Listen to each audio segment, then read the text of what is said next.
नमस्कार विद्यार्थ्यांनो, माझे नाव आहे पंकज मते आणि आज आपण सुरू करणार आहोत इयत्ता 6वीतला गणित विषयातला धडा क्रमांक 14वा, ज्याचे नाव आहे बँक व सरळ व्याज. आता बँक म्हणजे काय? आपल्याला माहिती आहे, आपल्या वडीलधाऱ्यांनी अशा वेगवेगळे आपले पैसे वेगवेगळ्या बँकेमध्ये ठेवलेले आहेत.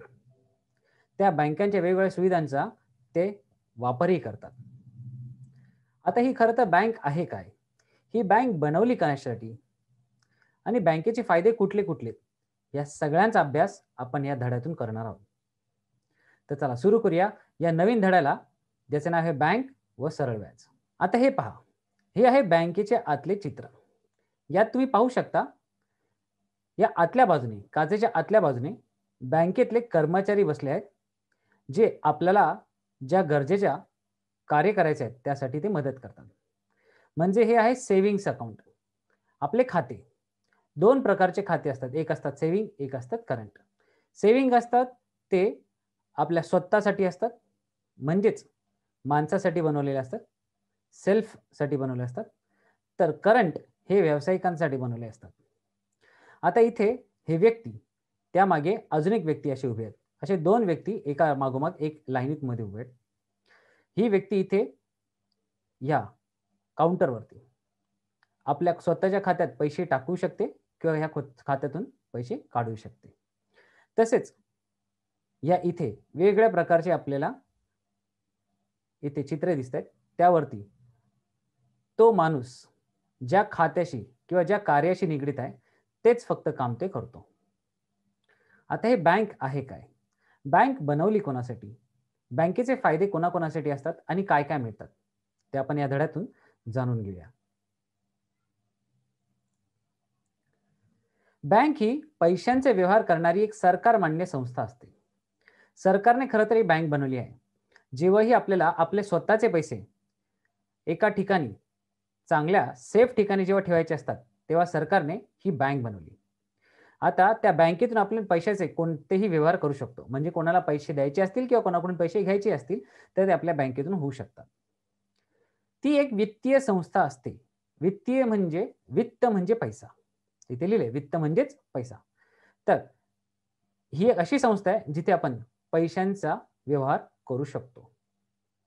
आपण जो पैसा मिळवतो तो काळजीपूर्वक खर्च करायला हवा आणि भविष्यातील गरजेसाठी आपण पैशांची बचत करतच राहतो. म्हणजे आपण म्हणतो की आपल्याला जे सुख मिळाले त्याहूनही चांगले सुख आपल्या येणाऱ्या मुलांना मिळावे, त्यासाठी आपण बँकेत वेगवेगळ्या प्रकारचे खाते उघडतो आणि त्या खात्यांमध्ये दर महिन्याला, दर वर्षाला काही एक किंमत आपण त्याच्यात ठेवत जातो, कारण आपल्याला भविष्यात त्याची गरज होणार आहे. आता खरं तर ही बचत आपण कशासाठी करतो? तर आपल्या स्वतःच्या शिक्षणासाठी किंवा आपल्या पुढे येणाऱ्या भावी पिढीच्या शिक्षणासाठी, आपल्याला स्वतःचे समजा घर बांधायचं असेल त्यासाठी, वैद्यकीय खर्चांसाठी, व्यवसायासाठी किंवा शेतीमध्ये काही सुधारणा करायची असेल त्यासाठी, या इत्यादींसाठी आपल्याला याची बचत करणे आवश्यक आहे. नियमितपणे केलेली छोटी बचत पुढे मोठी बनते आणि ती भविष्यातही उपयोगीच ठरते. म्हणजे आपण समजा आजच्या तारखेपासून आपल्या बँकेत एक दिवसाला एक रुपया ठेवत गेलो, तर दिवसाला आपण वर्षाकाठी ₹365 आपण एका खात्यामध्ये जमा करतो. आणि असेच जर 365 आपण, म्हणजे असेच दरवर्षी ₹365 आपल्या वयाच्या शेवट म्हणजे 50वी वयपर्यंत जर आपण ठेवत गेलो, तर 365 गुणिले 50 इतकी रक्कम आपल्या खात्यात जमा असेल. त्यावरती बँक ही स्वतःकडून एक इंटरेस्ट त्यावरती देते, ज्यात आपल्यालाच पैसे मिळतात. नियमितपणे केलेली छोटी बचत ही पुढे जाऊन नेहमी मोठी बनते आणि ती भविष्यात कधीही उपयोगीच ठरते. बँकेत ठेवलेली रक्कम सुरक्षित राहते आणि काळानुसार तिच्यात वाढही होते आणि ही वाढ स्वतः बँक करते, कारण तुम्ही विश्वासाने त्या बँकेत आपले पैसे ठेवले, त्या बदल्यात बँक आपल्याला काही रक्कमही देत जाते. ती रक्कम काही टक्क्यांनी असते. म्हणजे आपण सरकार मान्य बँकेत गेलो तर ती रक्कम असते 4%, 5%, 6% अशी वाढत जाते. आता लिहिले आहे आर्थिक व्यवहार. आर्थिक व्यवहार म्हणजे काय? ही आहे खरं तर बँक. बँकेत आपण ठेवलेले पैसे किंवा बँकेतून आपण काढलेले पैसे. आता हा व्यापारी आहे. व्यापारी काय करतो? समजा त्याला नफा झाला, व्यवसायात जर नफा झाला, तर तो नफा बँकेत जमा करतो आणि ज्यावेळेस पुन्हा त्याला काही नवीन वस्तू विकत घ्यायची असेल व्यवसायासाठी, त्यावेळेस तो पैसे पुन्हा काढतो. तसेच हे उद्योजकीय व्यावसायिक, आता ह्या डॉक्टर महिला दाखवल्यात. हे काय करतात? आपल्याला येणारे पैसे हे बँकेत जमा करतात आणि जेव्हाही आपला उद्योग, व्यवसाय, धंदा वाढवायचा असेल, त्यावेळेस ते पैसे पुन्हा काढून घेतात. महिला बचत गट, हा बचत गट नेहमी आपला हर महिन्याला एक हर एक महिला हर महिन्याला एक छोटीशी रक्कम काढते आणि ती रक्कम बँकेत जमा करून ठेवते आणि बँक त्या मोबदल्यात त्यांना एक काही टक्के वाढून त्यावरती पैसे वाढवून देते. शेतकरी, शेतकरी हा खरं तर आपल्या शेतमालासाठी किंवा शेतीसाठी एक कर्ज घेतो किंवा शेतातून मिळणारे पैसे हे बँकेत जमा करतो. जर कर्ज घेतलं असेल तर कर्ज परतफेड करण्यासुद्धाही त्याला बँकेकडेच जावे लागते. आता ही विद्यार्थी, आता विद्यार्थी बरं ह्या बँकेकडे जात असेल? खरं तर एक शैक्षणिक कर्जही मिळते. त्या शैक्षणिक कर्जातून हे विद्यार्थी आपल्या भावी आयुष्यात जे मोठं शिक्षण घ्यायचं आहे ते ती घेऊ शकते आणि जसे आपले शिक्षण पूर्ण करून ती जेव्हा नोकरी लागेल तेव्हा ते कर्ज ती पुन्हा बँकेला परतफेड करते. तर अशा प्रकारे आर्थिक व्यवहार आपले हर एक जगातील घटकांपासून होत राहतात बँकेबरोबर. आता पहा, वरील चित्रात कोणकोणत्या व्यक्तींची बँकेत व्यवहार करताना दाखवले आहेत ते आपण पाहिलेच. मधोमध दाखवलेल्या थैलीवर चिन्ह कशाचे आहेत? तर ते आहे रुपयाचे. आणि वरील चित्रांतील बाणांच्या मुळे काय समजते? बाणांचा म्हणजे का आपल्याला काय समजते? इथे पैशाची नेहमी देवाणघेवाण होत राहते त्या दिलेल्या व्यक्तींची. आता पहा, जसं मी तुम्हाला सगळ्यात पहिल्या चित्रात म्हटले, एक सेव्हिंग आणि करंट असे 2 खाती असतात. तशा बरेच खाती असतात. पहिल्यांदा बँकेतील खाती म्हणजेच काय? ते खाती उघडण्यासाठी काय-काय करावे लागते? यातून आपण जाणून घेऊ. बँकेचे व्यवहार करण्यासाठी बँकेत खाते उघडावे लागते. जर आपल्याला बँकेत काही पैसे ठेवायचे असतील किंवा बँकेतून पैसे काढावे लागतील, तर सगळ्यात सुरुवातीला आपल्याला बँकेत एक खाते उघडणे आवश्यक आहे. आता खाते उघडताना बऱ्याच कागदपत्रांची, ओळखपत्रांची आपल्याला गरज लागते. तर ती कुठले? तर पहिला पत्त्या संदर्भात पुरावा. आपण कुठे राहतो या संदर्भात पुरावा द्यावा लागतो. आता तो पुरावा कशावरती असतो? तर रेशन कार्डवरती असतो, वीज बिलावरती असतो, टेलिफोन बिलावरती असतो, रहिवासी दाखल्यावरती असतो किंवा ओळखपत्र इत्यादींवरती असतो. म्हणजेच आपले आधार कार्ड. आता ओळखीचा पुरावा म्हणजे आपलं नाव आणि आपण दोघेही तेच आहोत का? म्हणजे माझे नाव समजा पंकज असेल, तर मी पंकज आहेत का? हे सरकार मान्य असते किंवा सरकारकडून एक कार्ड आपल्याला दिले जाते. त्याला पॅन कार्ड म्हणतात. त्यावरती आपले नाव आणि आपला फोटो असतो. याचा अर्थ असा, की तो फोटो म्हणजेच पंकज मते आहे. तर असे आधार कार्ड, मतदान ओळखपत्र, पॅन कार्ड, पासपोर्ट किंवा बँकेने सुचवलेल्या पुराव्यांपैकी एक, तसेच खातेदार असणाऱ्या ग्राहकांचा संदर्भ. सर्वांना बचतीची सवय लागावी याकरता बचत खाते असते, म्हणजेच सेव्हिंग अकाउंट. खातेदार त्या खात्यात उपलब्धतेनुसार रक्कम जमा करू शकतो आणि जरुरीप्रमाणे त्यातून काही वेळा रक्कम काढूही शकतो.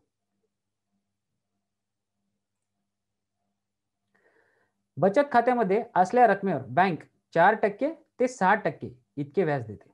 जसे मी तुम्हाला म्हटले, महिला बचत गट आहे, तर महिला बचत गटात सगळ्या महिला दर महिन्याला काही एक रक्कम बँकेत नेहमी जमा करते आणि बँक त्यावरती नेहमी त्या रकमेवरती 4% किंवा 6% इतकी व्याज देते.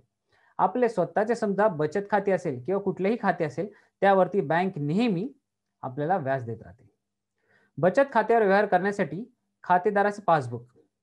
आता पासबुक म्हणजे काय? तर आपण बँकेशी केलेले व्यवहार किंवा बँकेतून दुसऱ्या व्यक्तींशी केलेले व्यवहार हे सगळे आपल्याला पासबुकवर दिसते. चेकबुक. आता कोणत्या व्यक्तीस आपल्याला पैसे देणे, म्हणजे एखाद्या व्यक्तीला मला पैसे द्यायचे आहेत 50,000, परंतु मला भीती आहे की 50,000 देणे मला रस्त्याने येता जाताना भीती वाटते. तर आपण काय करू शकतो? तर आपण त्याला चेकने पाठवतो. त्या चेकवरती आपले बँकेचं नाव असते, आपली सही असते आणि ज्याला पैसे द्यायचे त्याचे नाव असते आणि त्यावरती रक्कम असते. तर जेव्हा चेक आपण त्या व्यक्तीला देतो, तो व्यक्ती त्याच्या स्वतःच्या बँकेत ते चेक टाकतो आणि अशामुळे आपल्या बँकेतून त्याच्या स्वतःच्या बँकेच्या खात्यामध्ये ते पैसे ट्रान्सफर होतात. एटीएम. एटीएम ही खरं तर एक पैसे काढण्याची मशीन आहे. किंवा आपण आजकालच्या नवीन मशीनमध्ये आपण तिथे पैसे भरवू शकतो. इथे आपल्याला गरजेनुसार बँकेत न जाता एटीएम मशीन मधून सुद्धा आपल्याला पैसे काढता येतात.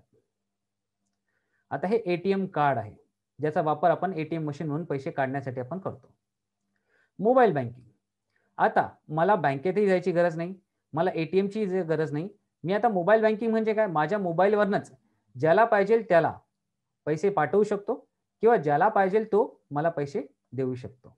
म्हणजे आर्थिक व्यवहार मी मोबाईलवरून करू शकतो. म्हणजे नकळत किंवा आपल्या मदतीनेच मोबाईल बँकिंगमुळे आपल्याला बँकेत जायची गरज नाही किंवा एटीएमही जायची गरज नाही.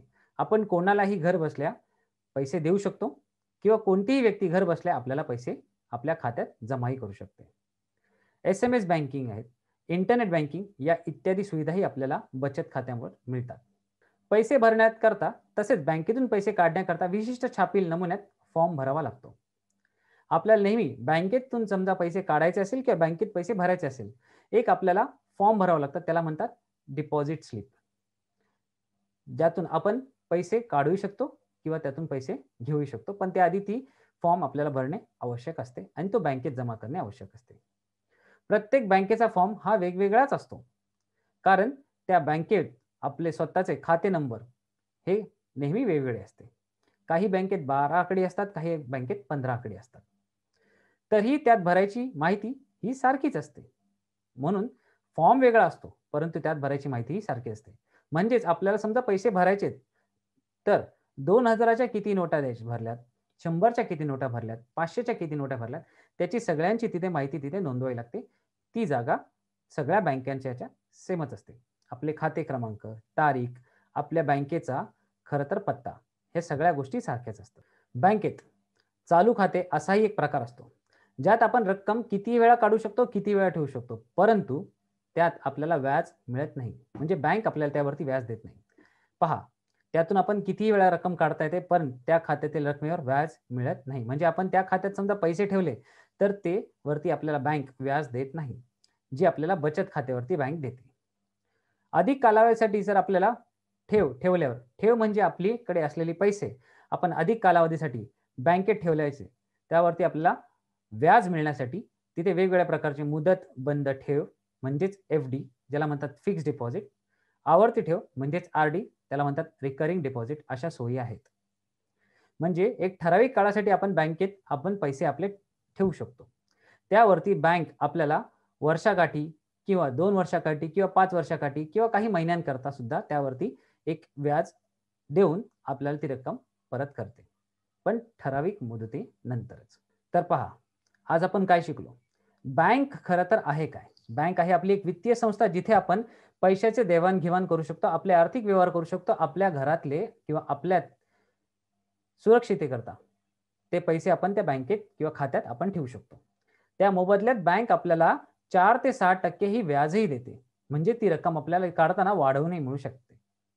त्यात बऱ्याच प्रकारच्या ठेवी आपण पाहिल्या, जसे RD, FD.